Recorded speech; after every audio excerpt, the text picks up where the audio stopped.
My sister said I don't belong in the family and my parents agreed. So I moved out, changed my number, and cut them off. Later, they encountered an incident during vacation and blew up my phone for help. I'm 28 male and I've been the unofficial family butler since I was basically old enough to hold a wrench. My sister Olivia is 32 and has been the golden child since the day she was born. I'm not even being dramatic here. My parents have photos of her framed in every room of the house. Me, I think there's one picture of me from high school graduation shoved in a drawer somewhere. Maybe. Growing up, the difference in treatment was so obvious that even the neighbors noticed. Olivia got piano lessons, dance classes, summer camps, and a brand new car when she turned 16. I got hand-me-down clothes from our cousin and a lecture about responsibility when I asked if I could do soccer. Apparently, activities cost money, and money was tight. Except money was only tight when it came to me. When Olivia went to college, my parents paid for everything. Tuition, room and board, spending money, spring break, trips, the works. She graduated with a degree in communications and zero debt. I went to community college and worked full-time at a warehouse to pay for it myself.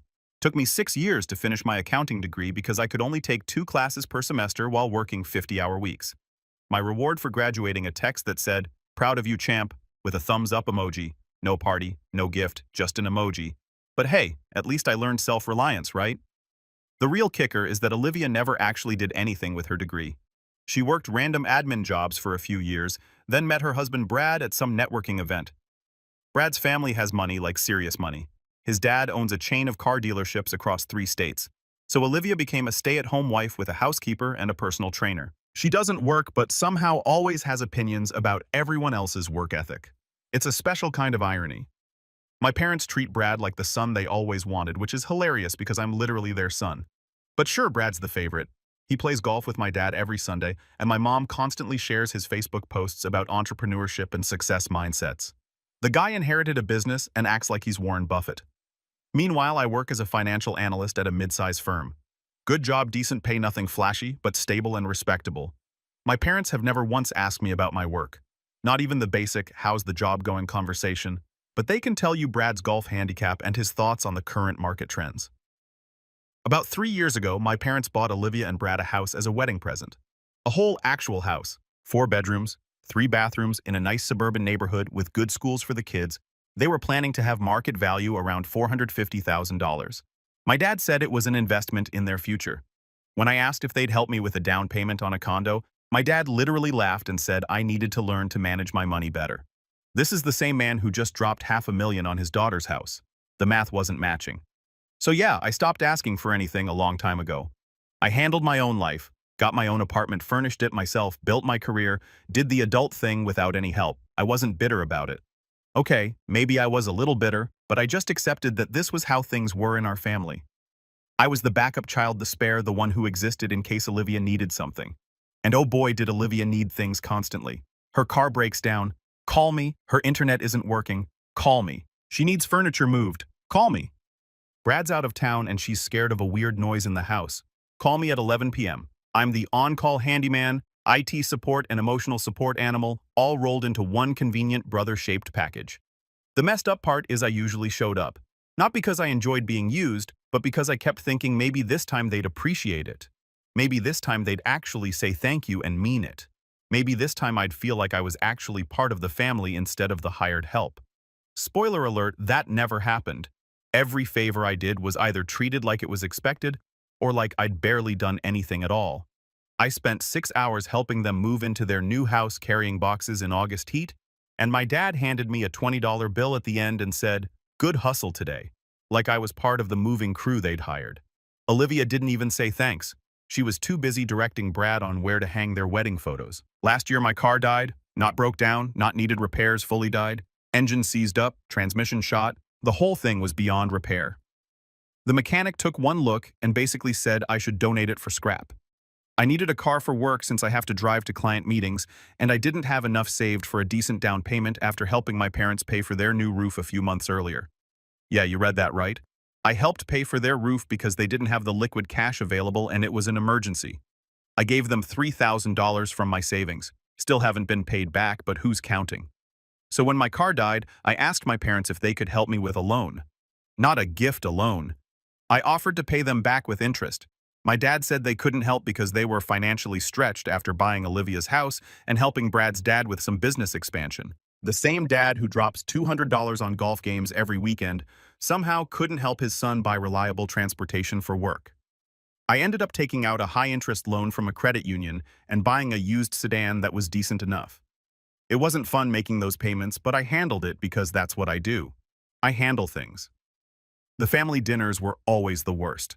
My parents insisted on Sunday dinners at their place every week. It was supposedly about family bonding, but really it was just an opportunity for everyone to talk about how amazing Olivia and Brad's life was while I sat there like a potted plant. They'd go on and on about Brad's latest business deal or Olivia's new Pilates studio membership or their upcoming trip to Cabo. Meanwhile, if I tried to mention anything about my life, the conversation would last about 30 seconds before someone redirected it back to the golden couple. I mentioned I got a promotion to senior analyst last year, a pretty big deal with a significant raise. My mom said, "That's nice, dear," and then immediately asked Olivia about her plans for redecorating their living room. I could have announced I was moving to Mars and gotten the same level of interest, but I kept showing up to these dinners because I'm apparently a glutton for punishment. Or maybe I just kept hoping something would change, that they'd wake up one day and realize they had two kids, not just one. Around 6 months ago, things started getting worse. Olivia got pregnant finally after years of trying. And suddenly, she became even more untouchable than before. Every conversation was about the baby, her pregnancy symptoms, the nursery design, baby names, strollers, cribs. Don't get me wrong, I was happy for her. Being an uncle seemed cool, but the obsession level was intense. My mom basically moved into Olivia's house to help her. She'd go over there every single day, meal prep for her, clean, do laundry, whatever Olivia needed. My dad would drop everything to run errands for them. I'm talking like Olivia would text my dad asking for a specific type of pickle from a store 40 minutes away, and he'd drop what he was doing and go get it. Meanwhile, I threw my back out moving office furniture at work and couldn't walk without pain for a week. I called my mom to ask if she could grab me some groceries since I literally couldn't drive. She said she was busy helping Olivia organize the nursery and suggested I use Instacart. Cool, got it. Message received loud and clear. The pregnancy made Olivia even more demanding than usual. She'd call me for random stuff constantly. Come fix her garbage disposal. Come hang curtain rods. Come move bags of mulch for her garden because Brad was at a golf tournament and she needed it done right now. The word pregnant became her magic card to play whenever she wanted something done immediately. And I did it all every single time like an absolute chump. 3 months ago, my parents announced they were paying for a family vacation to Florida. They'd rented a huge beach house in Destin for a full week. It was meant to be a baby moon for Olivia before the baby came. The whole family was going, my parents. Olivia, Brad's parents, even Brad's sister and her family. When they told me about it at Sunday dinner, I assumed I was invited. I mean, they said family vacation, and I'm technically family, right? Wrong. My mom was going through the details of who was sleeping where, and I realized she never mentioned a room for me. So I asked, trying to keep it casual, which room am I in? The table went quiet, like dead silent. Everyone just kind of looked at each other with these awkward expressions. Finally, my dad cleared his throat and said, "Well, sport, this is really more of a trip for Olivia's immediate family circle. The beach house only has so many rooms, and with Brad's family coming, it's already pretty tight on space." I just sat there processing that they were calling it a family vacation, but I wasn't included in the family. Brad's sister's kids were invited, but not me. Brad's parents, who I barely knew, were coming, but not their own son. Right, I said. Makes sense. My mom jumped in with that fake sympathetic voice she uses. You understand, honey? Olivia needs to be around her support system right now. And you're so busy with work anyway. We didn't think you'd even want to take the time off. They didn't ask if I wanted to take time off. They just decided for me that I wouldn't want to come. Or more accurately, they decided they didn't want me there. Olivia hadn't said anything during this whole exchange. She was just pushing pasta around her plate, not making eye contact. Brad was scrolling on his phone like this was the most boring conversation ever. Neither of them stood up for me or suggested maybe they could make room. Yeah, no problem, I said. I've got projects at work anyway. We finished dinner with everyone pretending that incredibly awkward conversation hadn't just happened. I helped clear the table, like always, loaded the dishwasher like always, and drove home wondering why I kept putting myself through this. But that wasn't even the worst part. The worst part came 2 weeks later. It was another Sunday dinner, and they were going through final preparations for the Florida trip, which was happening the following week. My mom was making lists. My dad was talking about which restaurants they'd already made reservations at. And Olivia was complaining about whether the beach house had enough outlets for all her pregnancy stuff. I was sitting there, quiet, eating my pot roast, trying to tune it all out. Then Olivia turned to me and said, "Oh, by the way, we're going to need you to house sit while we're gone." Not asking, telling. "You want me to house sit your place?" I asked. "Both places," she said, like it was obvious. "Mom and Dad's house and ours. We need someone to water plants. Get the mail, make sure nothing looks vacant. You know basic stuff." "Can't you hire a house sitter?" I asked. Olivia rolled her eyes. "Why would we pay someone when you're going to be here anyway? Plus, we trust you. It's family helping family." There it was. Family helping family. The phrase that had been weaponized against me my entire life. They weren't family when it came to including me in their vacation, but suddenly were family when they needed free labor. Something in me just snapped. "No," I said. Everyone stopped eating and looked at me. "What do you mean, no?" Olivia asked, like I just spoken in a foreign language. "I mean, no. I'm not house-sitting for you." My dad set down his fork. "Son, your sister needs help. She's pregnant. This is important." "Then hire a house sitter," I repeated. "I'm sure there are plenty of services that do this professionally." Olivia's face turned red. Up from his phone. "Dude, what's your up from his phone? Dude, what's your problem?" "It's just checking on some houses." "My problem," I said, still calm, "is that I'm good enough to be family when you need something from me. But I'm not good enough to be family when you're planning vacations. Can't have it both ways." My mom gasped like I'd said something horrible. "That's not fair. You know the situation with the beach house. There just wasn't enough room." "Right. Not enough room for me, but enough room for Brad's sister's kids who Olivia barely talks to." "Got it." Olivia stood up her chair, scraping loudly. "Are you really going to make my pregnancy about you? Are you that selfish? I'm the selfish one," I asked. "That's interesting. You know what your problem is?" Olivia said, her voice getting louder. "You're jealous. You've always been jealous of me, of my life, my marriage, everything. You can't stand that I'm happy." "I'm not jealous of you," I said quietly. "I'm just tired of being treated like the help." "The help? Are you kidding me right now? We include you in everything. You include me when it's convenient for you, when you need something fixed or moved or done, but when it comes to actually being part of this family, I'm just an afterthought." My dad slammed his hand on the table. "That's enough. You're being disrespectful. I'm being disrespectful. I've spent my entire adult life showing up for all of you. I helped pay for your roof. I help Olivia with everything she asks for. I come to these dinners every week, even though nobody actually cares about anything I have to say. And now I'm not even worth a spot on a family vacation." "It wasn't personal," my mom said weakly. "It's always personal, Mom. Everything you do is personal. You just don't want to admit it." Olivia crossed her arms. "If you're so miserable being part of this family, maybe you should just leave then." The table went silent again. Even Brad looked up from his phone at that one. "What did you just say?" I asked. "You heard me," Olivia said. "If being around us is such a burden, if you think we treat you so terribly, then maybe you just don't belong here. Maybe you don't belong in this family at all." I looked at my parents, waiting for them to shut that down, waiting for them to tell Olivia she'd crossed a line, waiting for literally any sign that they disagreed with what she just said. My dad just looked uncomfortable and found his pot roast very interesting. My mom stared at her plate. Neither of them said anything. "So that's it?" I asked. "You guys agree with her?" My dad finally looked at me. "Nobody's saying you don't belong, son, but you need to understand that Olivia is going through a lot right now, and maybe you could be more supportive instead of making everything difficult." There it was. Even when Olivia basically told me to get lost, it was somehow my fault for not being supportive enough. "Understood," I said, standing up. "Thanks for clearing that up." I grabbed my keys and walked out. Nobody stopped me. Nobody called after me. I sat in my car in their driveway for a full 5 minutes. Part of me hoping someone would come out and apologize or at least check if I was okay. Nobody came.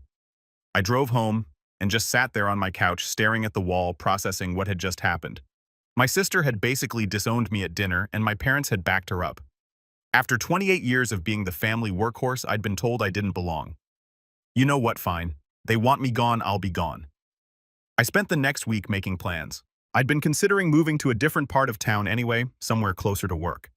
I found a decent apartment in a quiet neighborhood about 45 minutes away. 2 bedrooms, nice view, friendly landlord, signed the lease, paid the deposits and scheduled the move.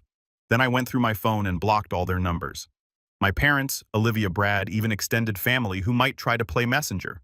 Blocked on phone, blocked on social media, blocked everywhere. I changed my number and didn't give it to anyone who might pass it along. The Sunday before their Florida trip, they probably expected me at dinner. I didn't show up. I was too busy packing boxes. By Tuesday, I'd moved everything to my new place. I left my old apartment spotless and dropped the keys at the rental office. I didn't send a goodbye text, didn't leave a note, didn't make any dramatic announcements. I just quietly removed myself from their lives exactly like they'd wanted. They had told me I didn't belong, and I believed them. The beauty of it was that I'd timed everything perfectly. They left for Florida that Thursday. By the time they were landing in Destin, I was settling into my new place. Changed phone number programmed into my phone, old life completely disconnected. I spent that week actually relaxing for the first time in years. No random calls from Olivia asking me to fix things. No Sunday dinner obligation. No guilt trips or passive-aggressive comments. Just peace and quiet.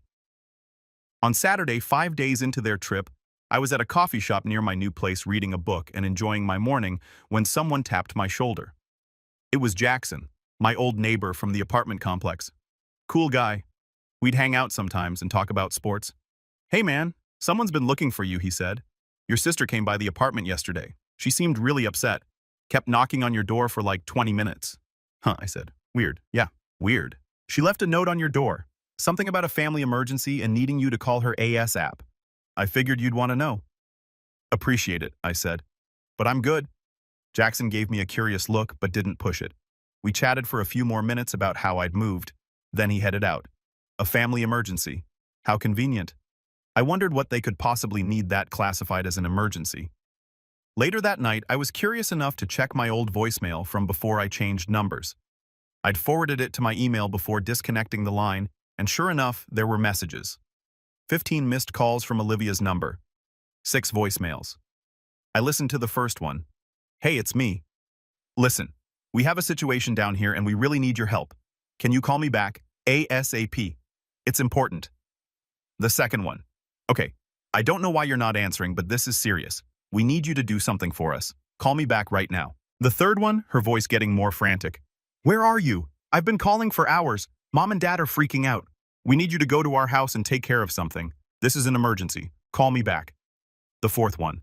"I swear to God, if you're ignoring us because you're still mad about dinner, this is really immature. We have a major problem and you're the only one who can help. Pick up your phone." The fifth one. "Fine, you know what, I get it. You're upset, but can you please just put that aside for 1 second and help us? Please, I'm asking nicely. Just call me back." The sixth one was Brad. "Hey man, it's Brad. Look, I know things got heated at that dinner, but we really need you right now. Something happened with our house and Olivia's losing her mind. Can you just call us back, please?" I sat there listening to these messages feeling absolutely nothing. No guilt, no concern, no urge to call them back.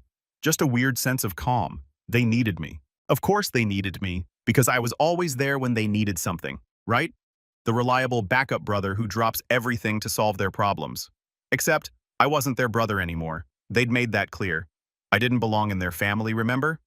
I deleted the voicemails and went to bed. The next day, I decided to do something I'd never done before. I reached out to my cousin Trevor. He lives a few states away, but we'd always gotten along when we were kids. We'd just drifted apart over the years, probably because my family never prioritized those relationships.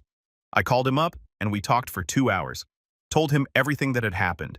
He wasn't even surprised. "Dude, I've been watching them treat you poorly for years," Trevor said. "I stopped coming to family events because I couldn't stand seeing how they acted toward you. Your sister's always been a spoiled brat and your parents enabled it completely. Why didn't you say something I asked? Would you have listened? You kept showing up, kept helping, kept hoping they'd change. Sometimes people need to figure this stuff out on their own." He was right. I wouldn't have listened. I would have made excuses for them because that's what I'd been doing my whole life. Trevor and I made plans to meet up in a few weeks. Turns out I have other family who actually cares. I'd just been too focused on winning approval from the people who'd never give it to me. Monday afternoon, a week after their trip started, I was at work in a meeting when I noticed someone kept trying to reach me on my work line. My assistant knocked on the conference room door and said I had an urgent call. It was my mom's voice. She'd somehow tracked down my office number. "Honey, thank God. We've been trying to reach you for days. Why aren't you answering your phone?" "I changed my number," I said flatly. "You what? Why would you do that?" Seemed like the right move. "What do you want, Mom?" "We need you to go to Olivia's house right now." There was a pipe burst in their basement while we've been gone and there's water everywhere. The house is flooding. You need to go turn off the water main and call a plumber. That sounds like a problem, I said. Yes, it's a huge problem. That's why we need you to go handle it right now. Have you tried calling a plumber directly? Or maybe a property management service? I'm sure there are 24-hour emergency services for this kind of thing. What? Why would we call strangers when you can just go handle it?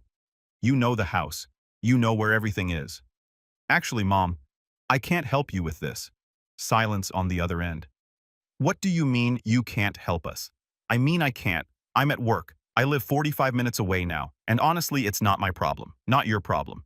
This is your sister's house. She's pregnant. Do you have any idea how stressed she is right now? Then maybe Brad should have stayed home instead of going on vacation. Or maybe you guys should have hired a house sitter like I suggested.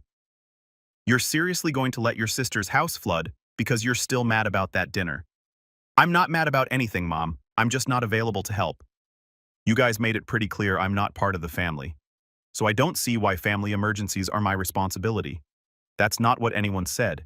That's exactly what Olivia said, and you and Dad agreed with her. I'm just respecting your wishes. This is ridiculous. You're being a child. I'm being consistent.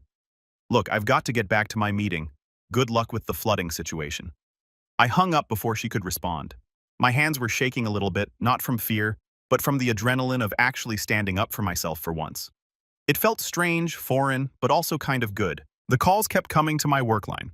I had my assistant screen them and tell anyone from my family that I was unavailable. By the end of the day, she looked at me with concern. Is everything okay? She asked. Your mom called 4 more times. She sounds really upset.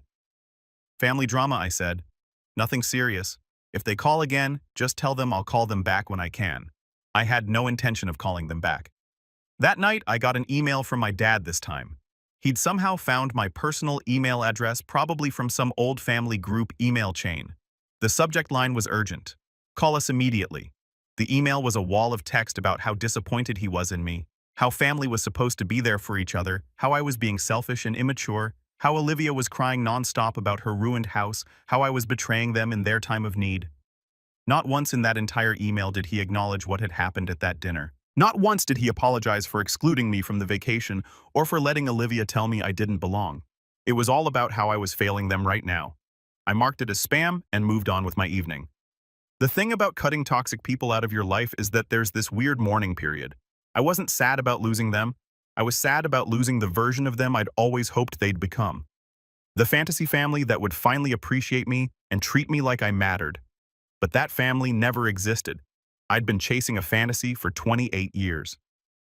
By Tuesday, the calls stopped. I figured they'd handled their flooding situation somehow. Maybe they hired a professional like I'd suggested from the beginning. Maybe Brad's family helped out. Maybe they flew back early. I didn't know and didn't particularly care. Wednesday night, I was at the gym when I saw a missed call from an unknown number. There was a voicemail. It was Brad. Hey man, look, I just wanted to say, I don't know, maybe we messed up. Olivia's been a wreck all week. The house thing was bad. There's like $30,000 in water damage. But that's not even what's bothering her. She feels really guilty about what she said at that dinner. My mom actually called her out on it when she heard what happened, said she was way out of line. He paused and I could hear voices in the background. Anyway, I don't know if you'll even listen to this. Your mom said you changed your number and moved. But if you do hear this, I don't know, man. Maybe give her a chance to apologize. She's pregnant and emotional and she said some stuff she didn't mean. We all miss having you around. I listened to the message twice.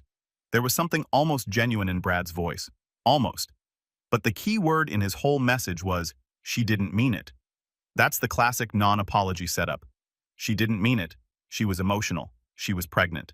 Everyone had an excuse for why Olivia got a pass for her behavior. Nobody ever acknowledged that maybe, just maybe, she did mean it.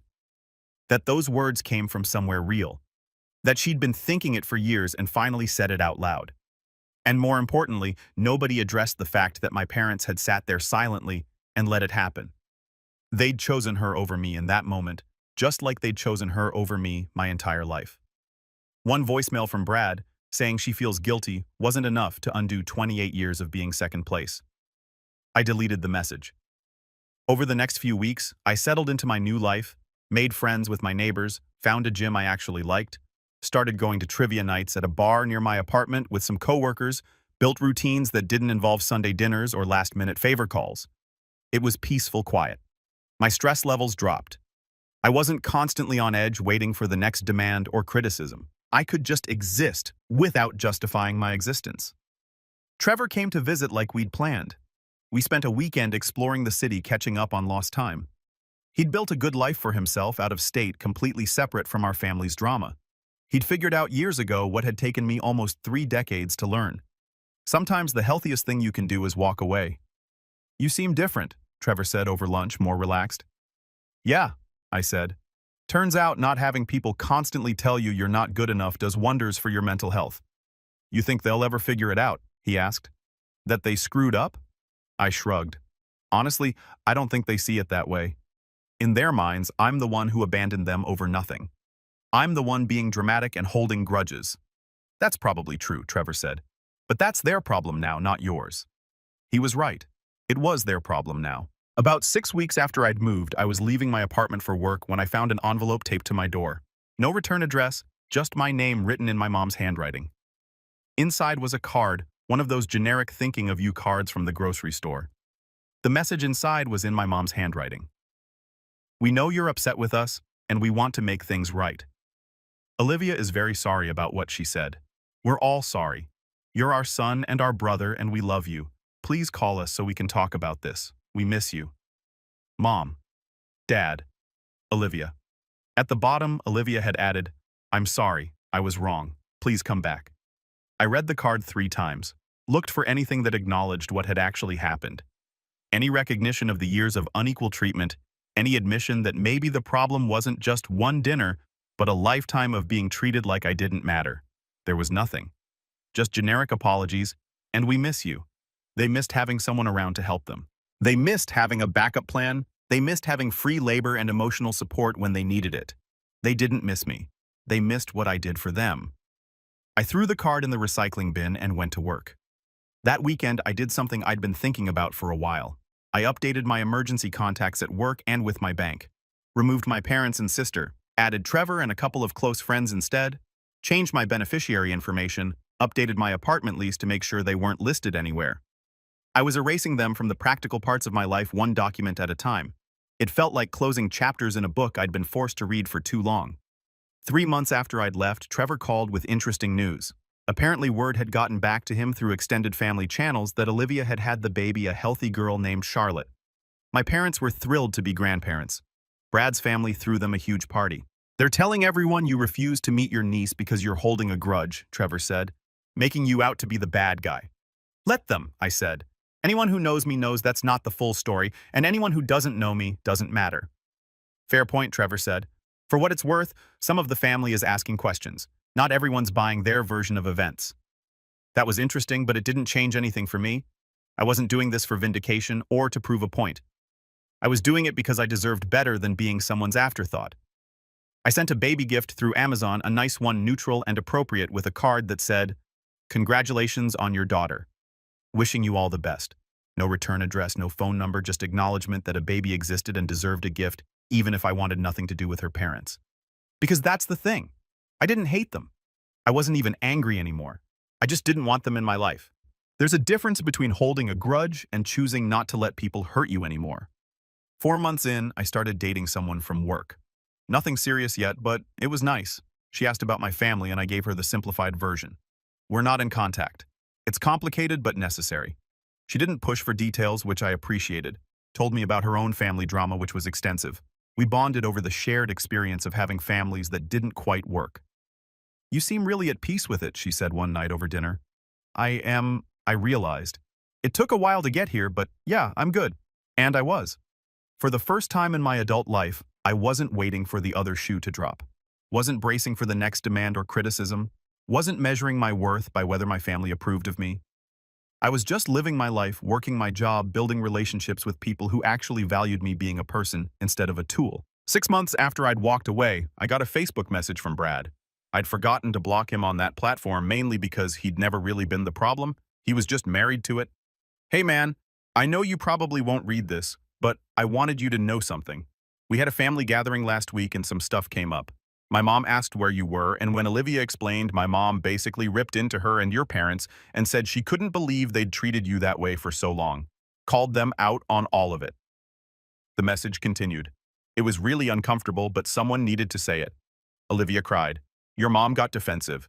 Your dad just sat there looking shocked. I don't know if it'll change anything, but at least someone finally said what needed to be said. I should have said something sooner. I'm sorry I didn't. You deserved better, man. I read the message but didn't respond. It was nice that Brad's mom had called them out. Nice that someone had finally said something, but it was 6 months too late and from the wrong person. If my own parents couldn't figure out on their own that they'd treated me poorly, having it pointed out by an in-law wasn't going to create any lasting change. They'd probably feel embarrassed for a week and then go back to their normal patterns. That's how people like that work. They're sorry when they get caught or called out, but not sorry enough to actually change their behavior long-term. I left Brad on read and went about my day. Now it's been almost a year. My new life is fully established. I've got a solid friend group, I'm up for another promotion at work, and I'm genuinely happy. Not performatively happy, not things could be worse happy, actually happy.